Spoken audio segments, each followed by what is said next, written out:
Olá, como vão vocês? Tudo bem?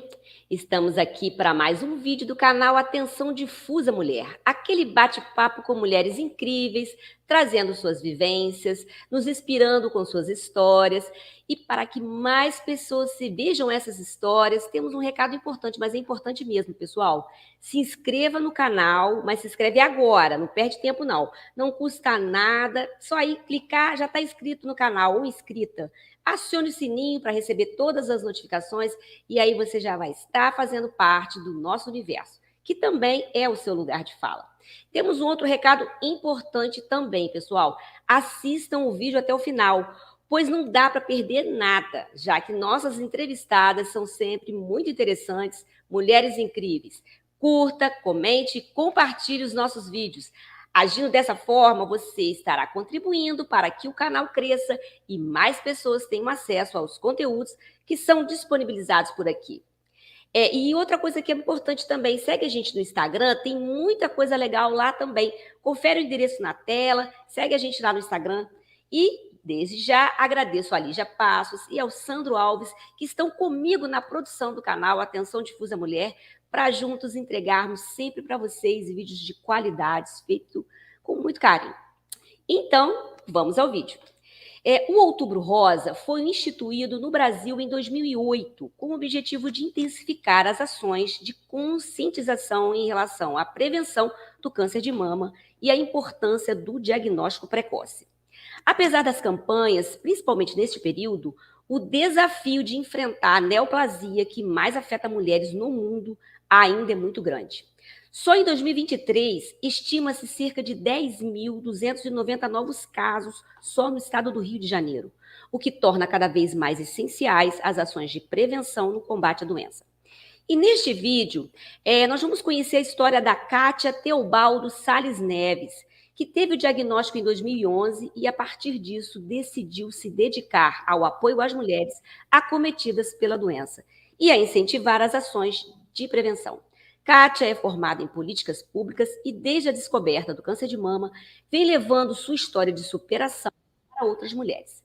Participou do projeto Mulheres Incríveis, Outubro Rosa, e como palestrante já atuou em diversas apresentações no decorrer do mês de outubro. Olá, Kátia, seja muito bem-vinda ao nosso canal. Obrigada por ter aceitado o nosso convite.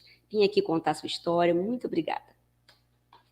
Olá, gente. Muito obrigada por esse convite tão carinhoso. Tá podendo contar um pouquinho aqui da minha história. Eu fico muito feliz. Então, Kátia, como você recebeu a notícia do diagnóstico? Mas antes, conta pra gente como que você identificou que havia algo errado ou de diferente, digo assim, de diferente em sua mama. Foi a partir do autoexame? Conta pra gente um pouco como foi isso. Então, recebi o diagnóstico em 2011, né?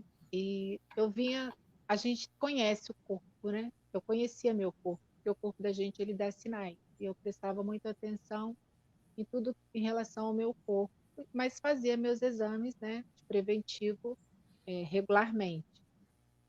E num desses exames, eu já tinha feito mamografia, ultrassom da mama e preventivo não tinha dado nada.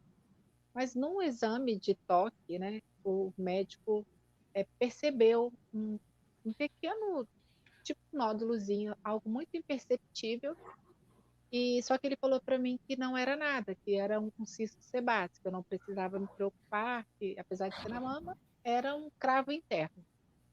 E assim foi. Eu tinha os resultados normais, né, dos exames da mama, então aquilo não me preocupou, mas ficou uma vozinha lá no meu subconsciente falando: aí tem algo, aí tem algo.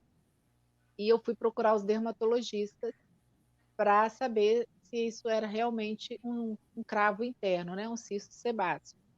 E eu passei por 5 dermatologistas e todos eles falaram a mesma coisa: não se preocupe, isso é um cisto sebáceo, tira se você quiser.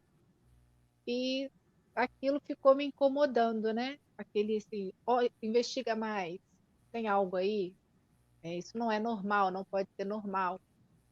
E um dia conversando com um médico, né, um outro médico, E ele falou, eu comentei com ele, eu tô com um nódulozinho na mama e tal.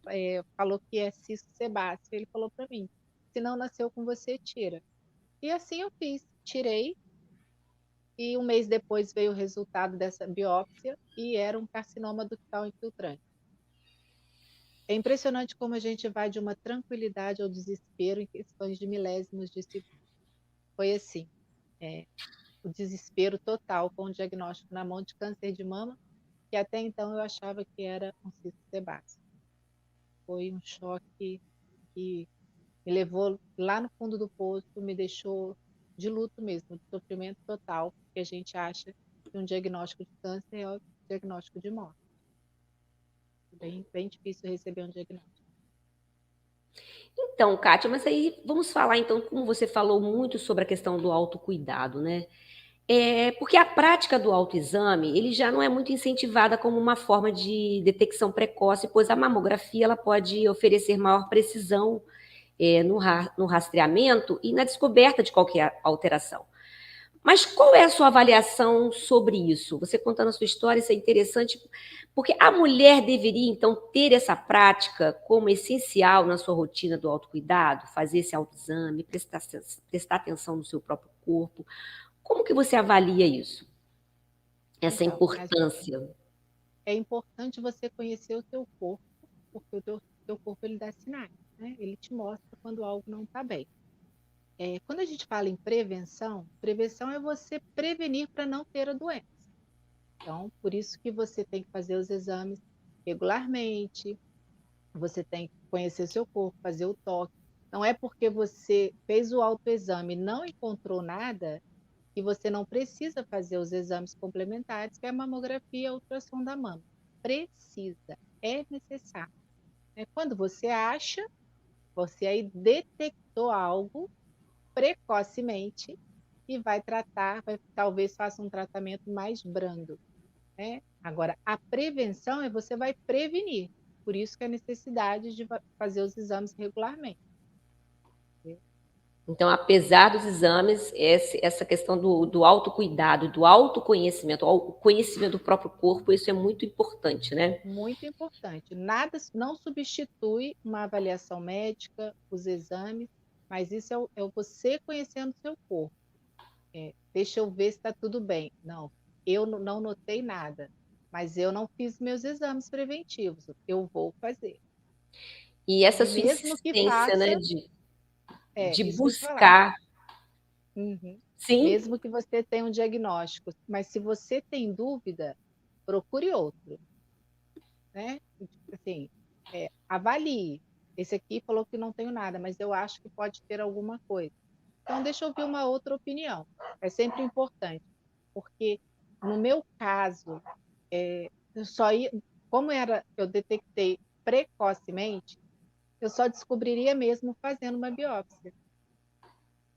Talvez quando eu percebesse ou que detectasse no exame, ele já estaria maior. Entendeu? tão importante isso. Então, Kátia, mas aí agora conta um pouco mais, a partir do diagnóstico, como você contou, que foi aquele momento de desespero, então qual foi o protocolo de tratamento que você recebeu? Houve a necessidade de fazer uma mastectomia, por exemplo? E hoje, já curada, ao avaliar tudo isso que você passou, essa experiência, qual foi o momento mais desafiador? E como que tudo isso impactou na sua relação com a vida? Que mudanças foram estabelecidas a partir de então no diagnóstico? Então, Carla, quando eu recebi o diagnóstico, como eu te falei, eu passei por esse processo de luto, de desespero, de negação, de questionamento, de dúvidas. Eu me permiti sentir todas essas emoções, né? Eu sofri, chorei, desesperei, e depois eu falei, não tem jeito, eu preciso tratar, né? Eu quero viver, então vamos encarar, vamos procurar o médico, vamos saber o que tem que fazer. E assim foi. Fui procurar um mastologista, ele falou para mim que eu teria. Eu cheguei no médico e ele falou para mim assim: é câncer, você tem que tirar a mama. Eu levei aquele choque, foi um momento assim, foi o segundo momento de luto, a descoberta e depois o médico, você tem que tirar a mama. Você tem duas opções. Ou você tira o quadrante e faz tratamento, ou você tira a mama toda e talvez não precise de tratamento. Eu cheguei à conclusão assim, vamos tirar a mama toda. Como eu ia tirar próxima à auréola, a auréola ia sair, então vamos tirar a mama toda, não vai fazer diferença. Assim, de repente eu não preciso fazer nenhum tratamento. Foi um processo difícil de aceitação. Eu fiquei da consulta até a cirurgia, eu trabalhei em mim o fato de que eu ia ficar sem a mama. Então, quando eu fui para a cirurgia, apesar assim, daquele sentimento, nossa, será que eu vou deixar de ser menos mulher porque eu vou ficar sem a mama? Eu fui preparada, né, para aceitar o meu corpo a partir daquela cirurgia.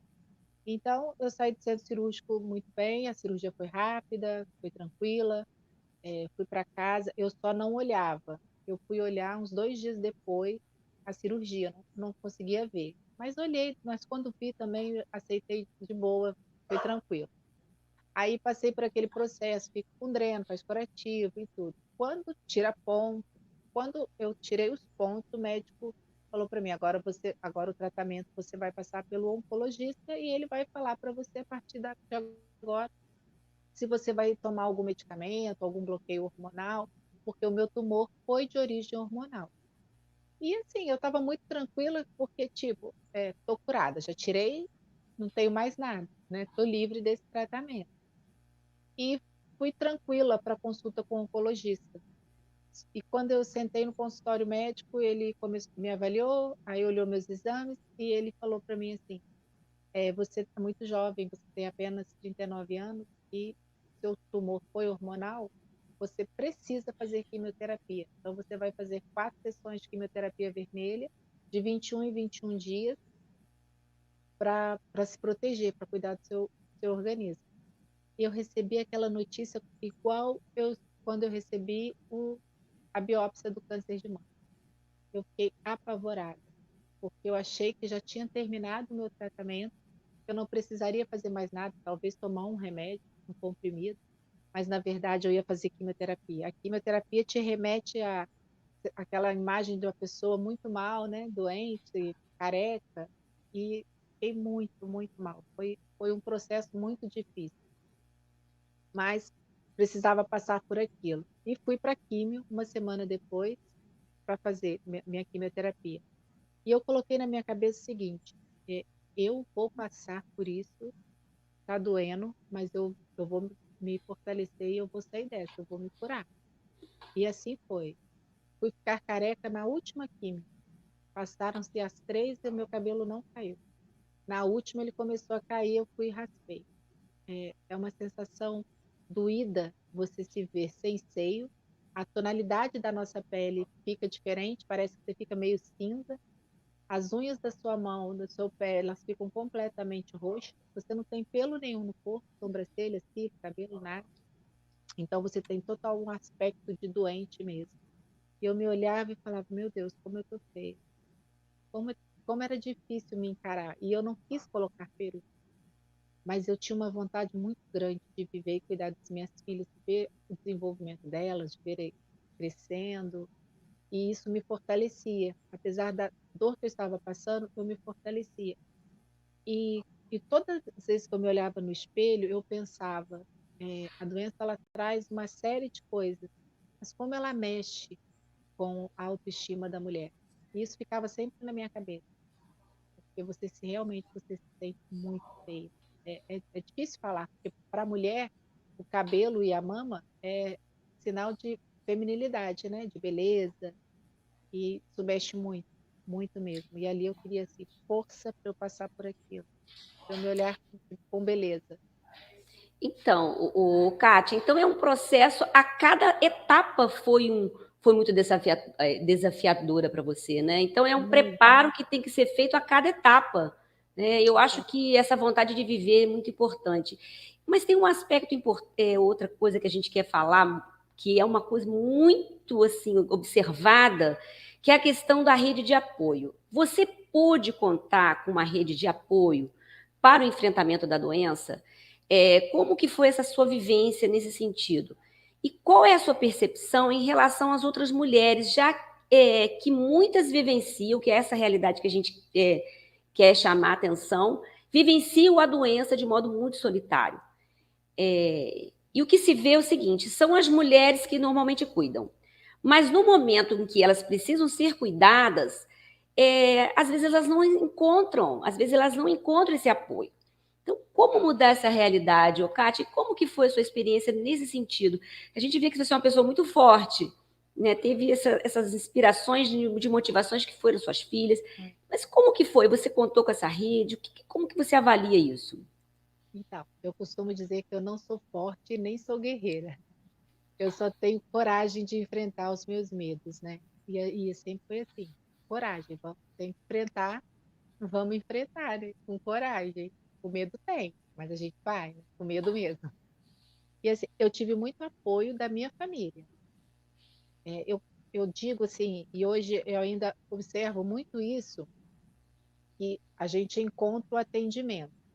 O atendimento nem sempre ele chega para as mulheres da forma que é necessário, que é a agilidade com resultados, exames, cirurgias, né, tratamento, medicação, eles não chegam com a necessidade dessa para que essa mulher precisa, porque o câncer ele não espera. É uma doença que ele não espera. Descobriu, tem que tratar logo, para que não vire um tratamento paliativo, um câncer metastático. Então, ele tem pressa. E esse atendimento precisa melhorar. Mas algo que se me chama muito a atenção, né, nesses 13, quase 13 anos que eu acompanho mulheres com câncer de mama, desde quando eu tive, é o acolhimento. É muito importante esse acolhimento. E eu digo esse acolhimento na porta de entrada, porque eu peguei meu resultado. Eu fui para casa numa sexta-feira, final de expediente, com resultado de câncer na mão. Eu não tive ali nenhum apoio, nenhuma assistência. Peraí, vamos conversar. Você pegou um diagnóstico, entendeu? Vamos conversar, porque você precisa entender o que vai acontecer. Calma, tudo vai ficar bem. Eu não tive nada disso. Eu fui para casa com resultado e passei um final de semana acuado, chorando no canto da minha cama, sem coragem de sair do quarto, para esperar na segunda-feira para ver o que eu ia fazer, qual era o procedimento, quem eu ia procurar, sabe? Então, esse acolhimento ele é muito necessário. Na hora de pegar o diagnóstico, ela tem que ter essa rede de apoio, de psicólogo, de assistente social, de médico, para saber o que ela vai fazer, sabe? Porque se você não tem ali uma família que te apoia, ou não tem um pouquinho assim de tranquilidade na hora, você faz uma loucura com um diagnóstico desse. Se você não tiver ali firme, ou eu não sei, acho que é capaz, sei lá, de você sair dali e de repente sem prestar atenção na rua, sofrer um acidente, porque você precisa. Então, hoje, a maior necessidade é o acolhimento para essa mulher quando ela recebe um diagnóstico. E eu não falo só do câncer de mama, não. Eu falo de qualquer outro tipo de câncer. Você precisa ser amparado. Eu não tive esse amparo, a não ser da minha família. Mas eu não tive esse amparo.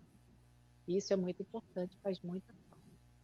Então, você teve esse apoio da família, mas você está dizendo que na questão da saúde mesmo, que deveria ter esse apoio, né?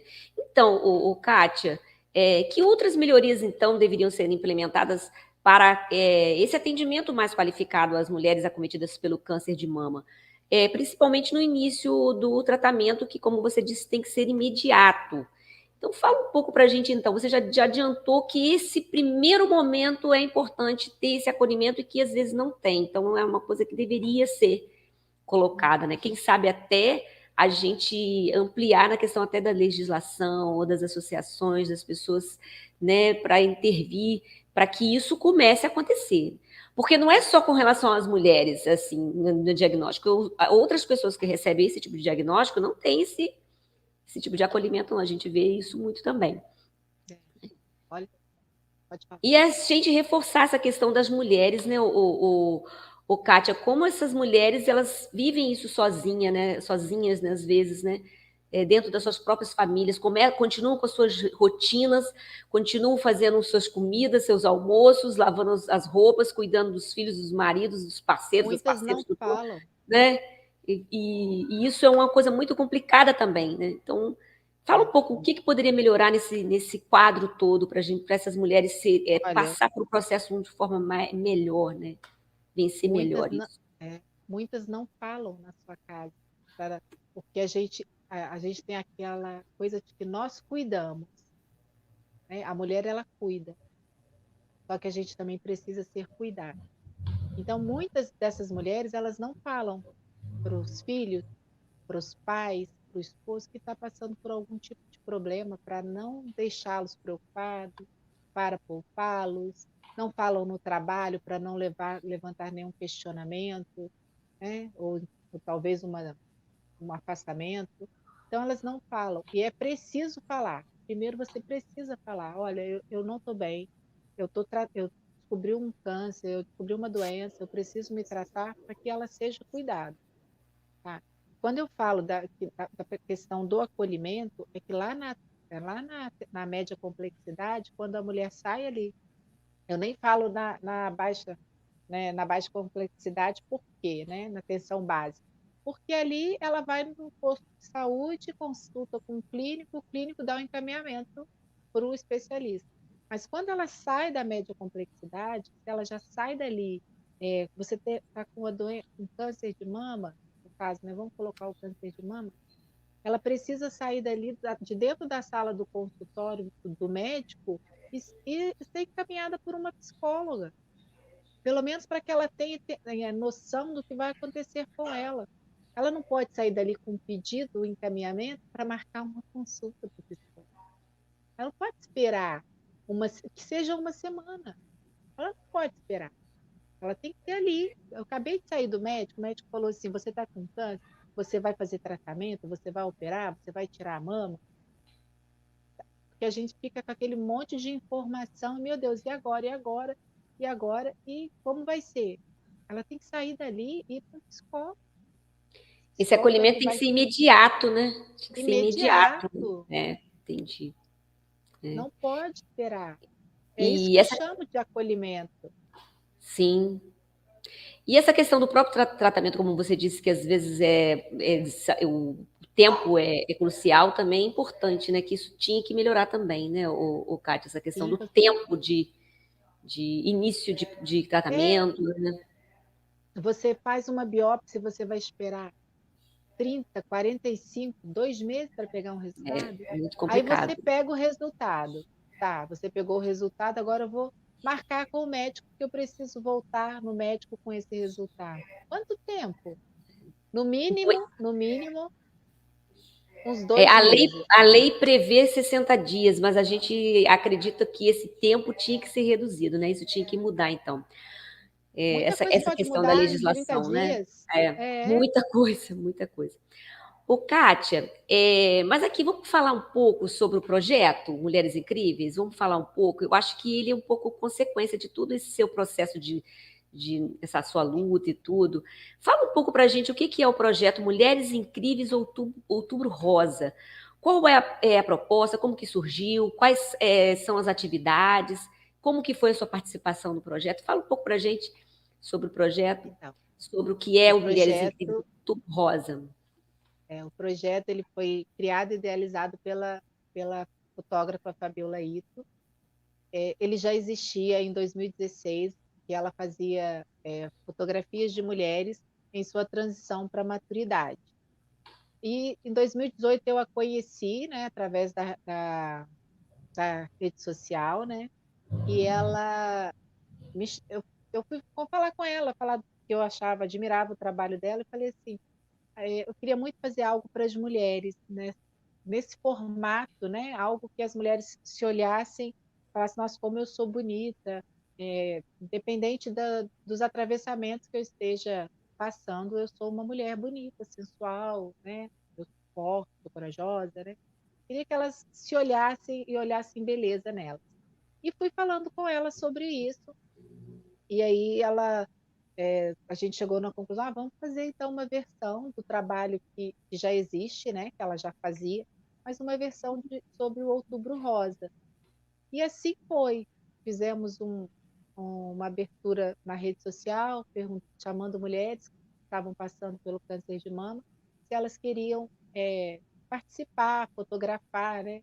E assim muitas aceitaram e foram para o estúdio e tiveram aquele dia de supermodelos, né? Que maquiagem, roupa, fotógrafo, aquele carinho em receber.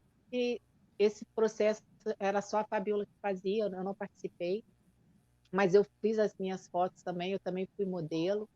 E ali ela ouviu os relatos, a história dessa mulher, né, em relação ao câncer, como foi passar por tudo aquilo. Era assim, elas falavam, era choro, era tristeza, acolhimento, carinho e assim, e ali saíam as fotos, né? Foram para a exposição. E quando teve a abertura no primeiro ano da exposição, que essas mulheres chegam, né, na galeria e olham as suas fotos, ali não tinha mais aquela mulher sofrendo pelo câncer de mama, tinha aquela mulher vendo a beleza. Nossa, como eu sou linda, mesmo careca, como eu sou linda, como tem beleza em mim, sabe? E aquilo motivava tanto a gente, esse carinho de ver, sabe? Essa vontade do olhar fora da doença, né? Ali já não se olhava mais para a doença, a gente olhava para a cura, porque aquela cura interior mesmo da alma, de se ver bem, e aquilo levantava a autoestima dessas mulheres e elas se tornam vozes para outras mulheres. E assim o projeto foi crescendo, né, a cada ano. E ele deixou de ser só um projeto de exposição de fotos de mulheres com câncer e passou a ser, né, uma rede de mulheres que se apoiam, trocam experiências, falam de seus tratamentos, elas viram vozes em cada locais que elas vão e falam, olha, eu tenho câncer sim, eu estou tratando, mas eu estou bem. A gente tem muita vida, né, após o diagnóstico, a gente pode sim ficar bem, mesmo se o resultado não for um resultado que te dê perspectiva de mais vida, mas você pode sim viver, porque tudo que a gente lê é sobrevida. Você vai ter uma sobrevida, vai fazer o tratamento, é uma sobrevida. E não, é vida mesmo, é superviver mesmo, sabe? E levar essa Aproveitar a vida, informação. viver, né, viver Isso mesmo, porque né? Não uma a sobrevida, mas uma realidade vida, né? porque a realidade ninguém sabe quando vai chegar o seu momento de É, partir. de Você pode ter ninguém, uma né? doença grave, É exatamente, você pode verdade. ter uma doença grave e eu não ter nada. Eu posso É, atravessar a rua e morrer, entendeu? é, Chegou minha hora. né? Então, você tem que viver intensamente os seus dias. Não é que você vá esquecer, não vou fazer nenhum planejamento para amanhã, porque eu não sei se eu vou estar viva. Então eu só vou viver o hoje. Sim, você vai viver o hoje intensamente, sem se preocupar com as coisas de amanhã. Mas vai sim, vai fazer seus planejamentos, mas não vai deixar de viver o hoje porque você não sabe o que vai acontecer amanhã, entendeu? Então hoje o médico falou que eu tenho 6 meses de vida, então não quero mais saber, não vou mais viver. Não, se você tem 6 meses determinado pelo médico, viva intensamente esses 6 meses, porque durante esses anos do projeto, eu já ouvi histórias que o médico chegou e falou, você tem 6 meses de vida, e a pessoa está aí até hoje, ou viveu 10 anos. Então, Kátia, precisa de muito apoio para poder passar por isso dessa forma, assim, né? Com muita Por luta, isso, exatamente, por né? isso que Muito que o apoio. projeto ele tem essa rede de apoio. É mesmo, é uma troca de força, de apoio, de ouvir, de se preocupar, de ajudar. Você está precisando de um exame, a gente vai se juntar. Você está Ah, precisando de uma interessante. medicação, a gente vai se unir para ajudar. Precisa ir para um outro local para fazer um tratamento, a gente vai se ajudar. Esse é o maior, é o principal fundamento do projeto, não deixando de cuidar da superação e da beleza dessa mulher. Ô, Kátia, olha, a gente vai chegando no final, o papo aqui tá muito legal, muito interessante, mas a gente já tem que terminar. E eu quero Opa, agradecer muito a sua participação aqui conosco, compartilhando sua experiência. né? Qual recado que você deixa para as pessoas, para as mulheres, né? A gente já vai concluindo aqui o nosso vídeo, mas a gente queria ouvir que recado, qual mensagem você deixa aí para essas mulheres que estão enfrentando o processo, né, da doença? Como que fala para a gente aí? Dê um recado para essas mulheres. Primeiro recado é: se ame. Se ame mesmo, tenha amor próprio, se goste, porque a gente só dá o que tem. Se a gente tem amor, a gente vai conseguir dar amor. E não se importe com as pessoas falando assim, não, ela é egoísta, só pensa nela. Pense primeiro em você. Se conheça, ouça os sinais do seu corpo, né? Não aceite nenhum diagnóstico que não seja comprovado, verifique, procure, se informe, divida com outra pessoa que está passando com você, sabe? Entenda que câncer não é sentença de morte, não é diagnóstico para morte. Existe sim muita vida, né, durante e pós-tratamento. Você não deve nunca se sentir inferior porque você está careca, porque você está sem a mama. Você é mulher, você tem a sua beleza, dependente da situação que você esteja passando, né? É, o diagnóstico de uma doença, ele é um deserto, e ninguém mora em deserto. Deserto é lugar de passagem, então você vai passar, isso vai passar. Você tem que enfrentar, com medo, mas enfrente. Tá doendo? Tá, mas enfrenta. Tá difícil? Enfrenta. E passa. Tá? Tudo que eu passei, todas as minhas dores, elas passaram. E hoje eu sou voz para outras mulheres. Eu quero continuar sendo voz para outras mulheres. Então, amem-se. Primeiro, seja egoísta. Ame-se primeiro. Isso é o mais importante. E assim, um outro alerta que eu quero deixar. Hoje, assim, a saúde preconiza os exames a partir dos 40, 45 e até os 64 anos. Depois de 64 não precisa. Gente, briguem, porque Isso tem aí. muitas meninas abaixo dos 40 anos tendo câncer de mama, jovens de 20 anos tendo câncer de mama. Então, briguem pelo direito de vocês. Não aceitem. Vocês têm direito, sim. Kátia, muito obrigada por essa voz. Eu acho que ela vai repercutir muito para essas mulheres, tá? Muito obrigada mesmo. E se você aí gostou desse papo bacana aqui com a Kátia, faça seus comentários, curta e compartilhe para que mais pessoas vejam esse conteúdo valioso. Até a próxima. Tchau. Muito obrigada. Até a próxima. Um beijo para vocês, gente. Muito obrigada. Beijo.